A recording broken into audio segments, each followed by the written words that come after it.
कलयुग आएगा और एक अहीर को गाय से बदबू और बकरे से खुशबू आएगा। कह गए राम सिया से ऐसा कलयुग आएगा कि एक अहीर को प्रयागराज बकवास और अजान में उसको मधुरता सुनाई देगा। ये सब हालत है। और ये सब मैं क्यों कह रहा हूँ? एक मुस्लिम कवि होया करते थे रस खान, तो बहुत बड़े कृष्ण भक्त थे। जिस तरह से मीरा को आप देख सकते हैं, जिस तरह से आप अन्य कृष्ण भक्त को देख सकते हैं, उस तरह से थे रस खान। वो कहें कि यदि पशु में जन्म हो तो मेरा गौ में हो, क्योंकि मैं कृष्ण के पास रहूं। और यदि मानव में जन्म हो, यदि अगले जन्म में, तो मैं कृष्ण का संगी बनना चाहता हूं। सोचिए, वैसे वो थे। बफ बिल दोनों सदनों से पूरी बहुमत के साथ पास हो गई। ये बिल उतना लंबा चौड़ा चर्चा करेंगे तो बहुत लंबे समय का, बहुत लंबा उसके लिए ये चाहिए कि क्या था क्या नहीं था। यही समझ जाइए कि कांग्रेस का बिल था, जो कांग्रेस भ्रष्टाचार की माँ है। ये बिल भी भ्रष्टाचार का मौसी या फुआ हो सकता ही होगा। ये बिल था शराफत खान और शरारत खान के बीच में। शराफत खान को इंसाफ की ज़रूरत थी क्योंकि वो शराफत के साथ था, और शरारत खान को उसके शरारत के दंड की ज़रूरत थी, उसके पूरे हिसाब की ज़रूरत थी।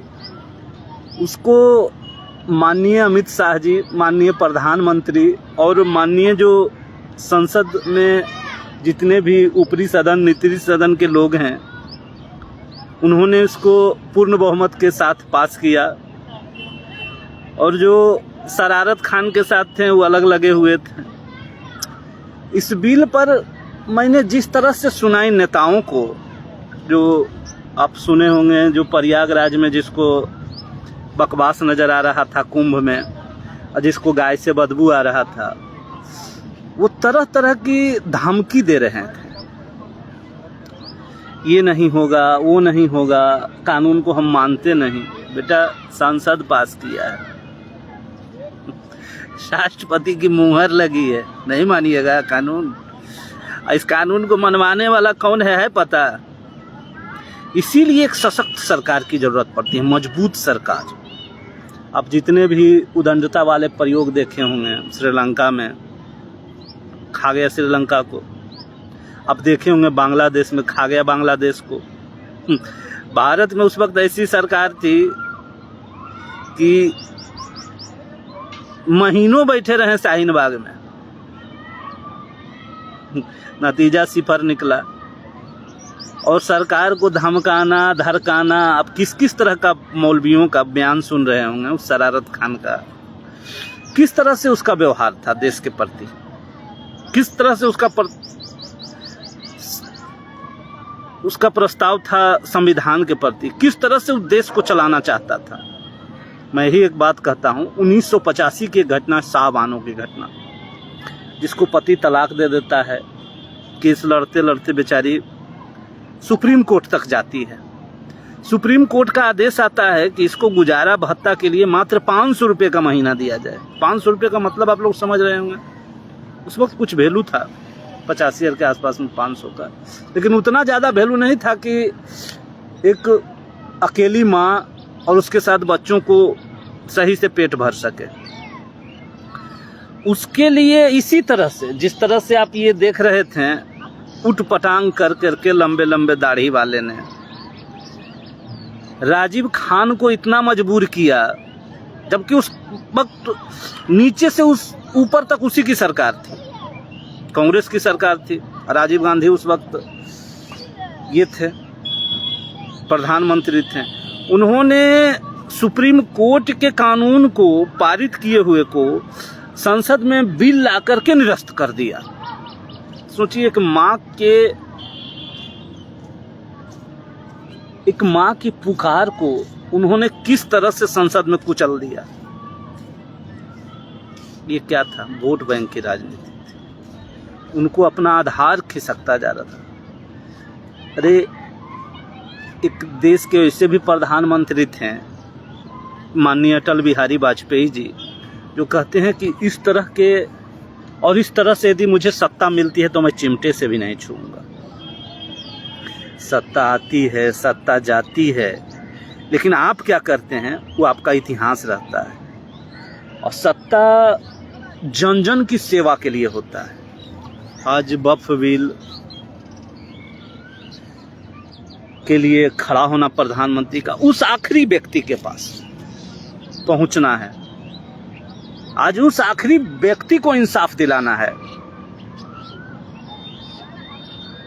वरना ऊपर ऊपर तो दूध में भी मलाई रहता है, छाली काट के लोग निकल जाते हैं। दूध के जो अब देखे होंगे, जो दूध गर्म होता है तो नीचे कुछ जरौंधा टाइप का सट जाता है, उस माँ की तरह उस जरौंधे का भी इस्तेमाल कर जाना है।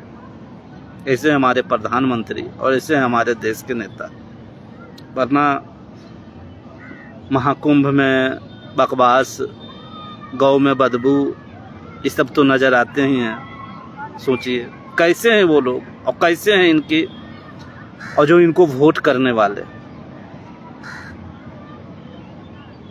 संसद में बिल पास हुआ, आपने देखा होगा इसके पहले सीए का भी, किस तरह से रोड पर नाचना, किस तरह से ये करना, ये एक तरह का प्रयोग है।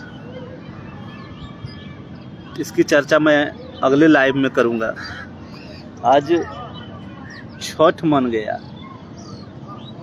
छठ 3 गो होते हैं, चैती छठ और कतकी छठ तो आप जानते ही हैं। एक सावन भादों में भी देखते हैं छठ होता है, शायद उसको कुछ और कहते हैं। उस वक्त भी सूर्य की आराधना होती है, सारा चीज उस वक्त होता है। और पूरा ये तालाब